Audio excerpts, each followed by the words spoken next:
Hello there, everyone. Welcome back to season 3. This is So You Got a Scholarship, the initially bi weekly podcast that centers marginalized voices in academia inside and outside the classroom. So, as I said, that for the month of September, I'll be bringing you episodes every week. I guess to make up for having disappeared a little bit. I just want to begin this episode by thanking everyone who has supported the show, everybody who listens to the show, shares it, engages with the show. Thank you so much.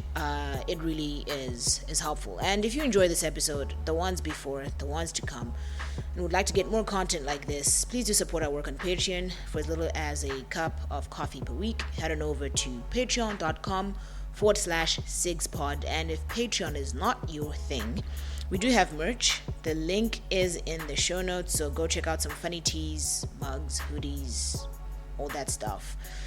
And yeah, get yourself a t-shirt and you support the show. Get your swag on too. That's a win-win for everybody. And so this episode is going to be a solo episode as promised, and it is part of a 3-part series called Journey to Grad School, or that is at least what I'm calling it. They will be all solo episodes, very short and very quick. And in the episode today, I'm going to be talking about reasons you should or reasons you should not consider grad school, and a couple of gray areas there, as well as things you should know before you apply. So, let us begin.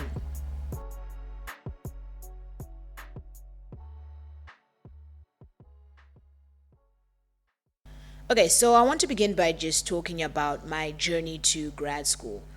Initially, I knew that I wanted to pursue further education when I started undergrad. And I do want to say that in this episode, I'll be using grad school to refer to master's and PhD level studies. I know that the language around that can be confusing depending on where you are. So just to let you know, that's what I will be calling grad school. And I was inspired by 2 really important professors of mine in one of my majors, and Dr. Wong and JJ. And basically just the way they engaged with the class, with the material, as well as the way they engaged with real life things was very, very inspiring to me. But at this stage, I did not know exactly what it is that I wanted to study, and I also was not aware of the difference in countries, the difference in programs, and I wasn't even aware what actually furthering my education would mean. I did not know what academia as an institution was like. And so I went to do research in the field in 2016. I went to do research in South Africa with my supervisor. I was doing an honors thesis for my global studies major. And the way the honors thesis was set up was you spend an entire year working on this one project. You do the research, you do the write-up, and then at the end you do a mini defense where you actually pick a committee and you defend before them, and they engage with the material, they tell you what to correct. So it was pretty much practicing for what academia would look like. And so that's when I got a clear picture of what research actually was. My senior year thesis was very enlightening. I then got to know what research actually looks like, what conceptual frameworks, entailed, what methodology was. And so I decided I would apply to grad school. And a couple of factors affected my choice for leaving the USA and choosing to come to the UK at that stage. And the first one was GREs. Those things are expensive. And also, I did not have time to actually study for GREs. I figured that since I was at that stage doing 3 majors, studying for GREs would also be like an extra load, and I would probably not graduate with the grades I wanted to graduate with. And so one thing would have to suffer at that stage. And so I decided that both for financial reasons and also just for time, I would not be able to do GREs. And then the other reason was the length of time that it would have taken me to do the programs in the US. At that stage, I wasn't sure if I wanted to do a PhD, so I just really wanted a really quick, short master's program. And the UK has 1-year master's programs. They're pretty intense because it's 2-year material in a year, but I figured, what's a year? And then my other reason was it was soon after the 2016 election, and so I really just was not feeling very at ease within that context. So, in this episode, I would like to share some reasons why people apply to grad school. This is obviously not advice that is solid and carved in stone. I am simply speaking on things that I've been able to learn in the process of applying for grad school, and I'm here to cover both master's and PhD, or I'm hoping at least to be able to do that. And I'll specify where some things are very specific. And so, yeah, basically anything after undergrad. Let us dive in. Okay, so I will begin with reasons you should not apply. Now, I do not mean that these are absolute signs that you should never apply to grad school, you should not think about it. I'm providing these mostly as reasons that I would consider inadequate reasons for applying, and there are four of them. The first one is the title, and this mostly goes for PhDs, because I guess you get to be called something different after that. Though I do know some people put that they have an MSc at the end of their name or whatever. I guess that too. I don't mean that this is not enough. I don't mean that this is like a totally bad idea or a reason to apply. I just think that it is not motivating enough when things get really rough. What is a title? And also sometimes titles are, in my personal opinion, overrated. They're not a sign of intelligence. They're not a sign of actual positive impact that you can make in a field and in a place. And so really, like, the title is not just a good reason to apply. And then the second reason is money. And let me specify what I mean. So this is very industry specific, right? In some industries, grad school, especially master's degrees, are definitely one way to level up. But this is not true in so many industries, especially in like humanities and some social sciences industries. Getting a master's degree will not necessarily mean that you will level up in your career and therefore make more money. And so you really need to do your research before you apply if this is something that you're thinking of. In some industries, it is very clear that yes, you get a master's, the chances of you earning more are higher. Absolutely go for it. And then with a PhD, there's also sort of, and I should not be laughing, but like, you're not always going to make money after the PhD. You might even make less than you were making when you had a master's. And so money is not really a good reason. It's not really a good motivational factor. The third reason you should not apply to grad school is if you do not enjoy or have zero interest in the topic or research that you're likely to be doing. This is especially true for PhD level, where the journey is long and often lonely. And this is really just for your own mental health, right? I will obviously acknowledge that there are some gray areas to this, and I will talk about those soon. And then the last reason you should not apply to grad school is you want to explore something new.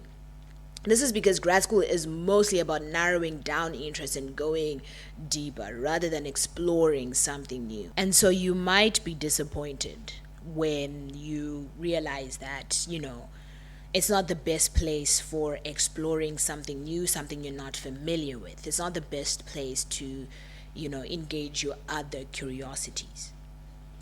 Now, there are obviously some gray areas here that I want to acknowledge. And the first thing is that some would say if it is your only way out of your situation, you should not apply to grad school. I do not completely agree with this. I call this a gray area obviously because the answer to this, in my opinion, like the answer to many things, is that it depends. I am from a country where sometimes the economic situation is such that leaving for education is actually a means to an end, and that is okay. I think the important thing is in recognizing that this is the reason that you're applying to this thing. And this is the reason why you want to, that you want to go there. To know that the end goal is not necessarily always tied to what you're going to be doing there. What this does for me, clarifying this, helps you also make better use of the resources that you will have access to, the spaces and the places you will be in. Knowing that, the program is not the only reason, I guess, that you're there. It is a good reason, but it is not the only reason. And so I think that sometimes when people say that do not apply if it is your only way out of a situation, or do not apply out of desperation, I think that sometimes we can be blinded to the fact that, in some cases, it is actually a means to an end, and that is totally okay.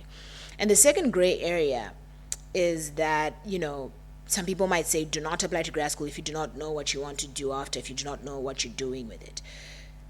This is a gray area because grad school, especially PhDs, is a long time. The key is to love what you're doing to take advantage of the opportunities you can, to let the next path unfold. I know that I'm new to this, but in my own case right now, I'm not really sure what I want to do after my PhD. And that is okay, because what I am doing right now is it. This is it for me. This is what I am enjoying, seeing the path unfold. And I don't think it is clear for everyone whether they want to stay in academia or go into industry. And I think that it's okay. We live in a world where you usually are asked to narrow down and be very specific. But as we all know, I think it's not necessarily true for everyone. So the present moment is important. So it's okay if you don't know what you want to do after grad school. It is okay to know, though, what you're doing in grad school. And so now moving on to reasons you should apply to grad school. I have 4 main reasons for this. And the first one is you enjoy researching or thinking abstractly, and you enjoy slow work. A lot of the times the work seems very abstract and very slow, especially when it's a PhD level. But for some, this is the fun part. I would say that you want to look at the programs that you're thinking of applying to and look at how they are structured. Different institutions can structure a similar program differently. So you want to actually make sure that you know that the way the program is structured is one that works for you, that you enjoy the way the research is set out, that you enjoy the way the classes are taught, you enjoy the fact that maybe there's less teaching and more research, or that there's a lot of teaching and less research. And because, some programs are just like that. And you kind of want to know things like how much contact time, how much supervision is available. And this is especially true at master's level, because this can be very different, right? For some master's levels programs, they don't have a lot of contact time, a lot of supervision time. And if you're really hoping to learn from specific academics and be consistently in touch with them and get to learn from them, you might want to steer clear of some programs. I know that for me, my master's program didn't have too much one-on-one direct supervision, which could be considered a downside for some, but for some people that's okay. So you just kind of got to know what you're going for. But if you enjoy this kind of world of researching, of thinking abstractly, of slow work, definitely I think grad school is something you should consider. Just make sure that the structure of it is something that allows you to thrive. The second reason I think you should apply is that your area of research is something you can engage with even when it gets challenging, or even if it sounds like it doesn't make sense to other people and sometimes to yourself. Especially for the PhD, once again, where it is super long, a litmus test here is to try and see if what you're researching is something that you're okay with somewhat consistently thinking about, even when you're not really working on it, something that you're always looking at or pointing to. Now, I must say, indeed, there is a gray area here that I want to acknowledge. Once again, that if you're using the space as a means to an end, you might, make sure that you keep the end goal in mind. That is the reason you're engaging with it. And that's really the only thing I want to acknowledge here. And then the third reason is that you value academic research. You see the need for it. Now, academia sometimes gets a bad rap. People talk about academics not being grounded into the world, not being grounded in society. And that's a really valid criticism. I think, in so many fields with so many academics, we see this. But there are also academics who are very, very much grounded in quote unquote the real world. And if you're somebody who can see that value for academic research in the communities and spaces that you care about, absolutely. Sometimes academia can seem like a different world, so you really need to understand what the academic structure of your field looks like. For me, what it came to, for example, especially with the PhD, was when I was reading the things that I wanted to learn more about, when I was engaging with ideas of digital spaces and politics. I noticed that there was a major underrepresentation when it comes to political theory of those particular issues and topics of Black African women. And that is a perspective that I value. That is a perspective that I think is important. Now, this is not to say that Black African women aren't thinking about these ideas. It's just that in academia, they're not enough brought in to that space. There's somehow this whole divide between like academia, I guess, and everywhere else. And thankfully, it's changing bit by bit. But so if you value academic research, that is definitely a valid reason to apply to academia. That seems obvious, actually, now that I've said it. And then the third reason you should apply is for professional development. This sort of goes to one of the reasons to not apply is if you don't know whether or not this is going to be good for your profession, whether or not it's going to be good for your money. If you know that it is going to be good for you, absolutely go ahead. There are indeed some specific fields in which grad school helps you level up in your career. And if that is a fact of your field, do go ahead. Under this reason, I would like to add things such as making connections, using specific resources to be where you want. This is a good reason to apply. Sometimes it's not just about, that the direct link is that, you have a line, this means you're going to level up. But that going back to school, going to be access to certain maybe career resources, certain speakers, certain thinkers. If you work with a certain professor, lecturer, if you work for a certain lab, this is something that in your field helps you level up or helps you maybe make a shift in your field that you want to make in your career, if this is something that that kind of just is going to help you steer your career in a very specific direction, this is an absolute good reason to apply to grad school. And the last reason that I could think of why you should apply to grad school is that you want to engage with your interests more in depth and you want to engage your intellectual curiosity. As I said, a reason not to apply is that you want to learn something new. A reason to apply, the other side of the coin, is that you want to go deeper in the things that you're intellectually curious about, that you are learning. And grad school is a really good space for that.